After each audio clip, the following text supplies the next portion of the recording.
Hello and welcome. You are watching Step Up Medicine's video on synapses. Neurons don't touch, but they still communicate with perfect precision. How do they do it?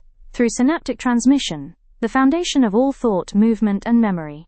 In this episode, you'll learn how neurons pass signals using neurotransmitters, the difference between excitatory and inhibitory signals, how muscles get activated, neurons, and the clinical impact of diseases like myasthenia gravis and drugs like botox. A synapse is the junction between two neurons, or between a neuron and a muscle. There are two main types: electrical synapses, which are fast and rare, found in reflexes in the heart, and chemical synapses, which are slower but highly adaptable, and used everywhere in the brain. Chemical synapses involve a small gap, the synaptic cleft, where neurotransmitters carry the signal across. Step 1. Action potential reaches the axon terminal. An action potential, the electrical signal traveling down the neuron, reaches the presynaptic axon terminal. This sudden change in voltage is the trigger event for synaptic communication. At rest, the inside of the terminal is negative, but the arriving action potential depolarizes the membrane, making the inside temporarily more positive. Step 2. Voltage-gated calcium channels open. The depolarization causes voltage-gated calcium channels in the terminal membrane to open. Calcium is much more concentrated outside the neuron than inside, so the electrochemical gradient drives calcium into the terminal. Step 3. Calcium enters the presynaptic terminal. As calcium floods in, it binds to specialized proteins associated with synaptic vesicles, tiny bubbles that contain neurotransmitters. This calcium influx acts like a molecular handshake, telling the vesicles it's time to move. Step 4. Vesicles release neurotransmitters. The calcium-bound vesicles fuse with the presynaptic membrane in a process called excitatory.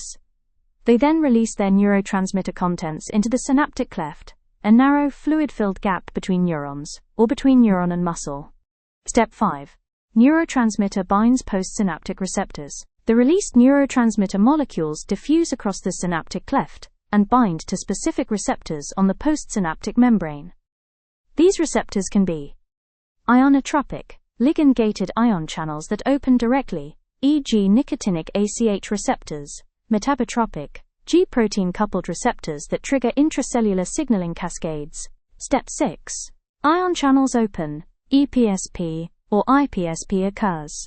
Once the receptor is activated, it typically opens ion channels in the postsynaptic cell. This changes the membrane potential, leading to either an excitatory postsynaptic potential, membrane becomes more positive, closer to firing threshold. Example, glutamate opens sodium channels. An inhibitory postsynaptic potential, membrane becomes more negative, further from threshold. Example, GABA opens chloride or potassium channels. Signal termination. What happens to the neurotransmitter? The neurotransmitter must be cleared from the synaptic cleft to prevent continuous stimulation. This can happen by reuptake, pulled back into the presynaptic neuron, e.g., serotonin via SERT transporters; enzymatic degradation, broken down by enzymes, e.g., ACH, broken down by acetylcholinesterase; diffusion, passively drifts away from the synaptic cleft. Not all signals are created equal. An excitatory postsynaptic potential, EPSP, makes the next neuron more likely to fire. Example, glutamate, which opens sodium channels and depolarizes the cell. An inhibitory postsynaptic potential, IPSP, makes the next neuron less likely to fire. Example, GABA, which opens chloride or potassium channels, hyperpolarizing the cell. At the neuromuscular junction, a motor neuron synapses with a muscle. The neurotransmitter is acetylcholine, or ACH. ACH binds to nicotinic receptors on the muscle membrane. This causes depolarization, muscle contraction, and movement. Clinical tip. In myasthenia gravis, antibodies block ACH receptors, causing muscle weakness. Botulinum toxin blocks ACH release, preventing muscle contraction and causing paralysis. Synaptic transmission is targeted by many drugs and diseases. SSRIs block serotonin reuptake, improving mood. Antipsychotics block dopamine receptors, treating schizophrenia. L-DOPA increases dopamine in Parkinson's disease. Tetanus toxin blocks inhibitory neurotransmitters, leading to sustained muscle contraction. Lidocaine blocks sodium channels, stopping action potentials before they reach the synapse. Understanding synapses equals understanding how most neurodrugs work. Let's summarize. Neurons talk at chemical synapses. Calcium entry causes neurotransmitter release. The neurotransmitter binds and triggers excitation or inhibition. At the NMJ, acetylcholine causes muscle contraction. Clinical relevance: myasthenia gravis, botox, GABA drugs, antidepressants. Here is a quick question to test your knowledge. What ion triggers neurotransmitter release at the synapse? A. Sodium. B. Potassium.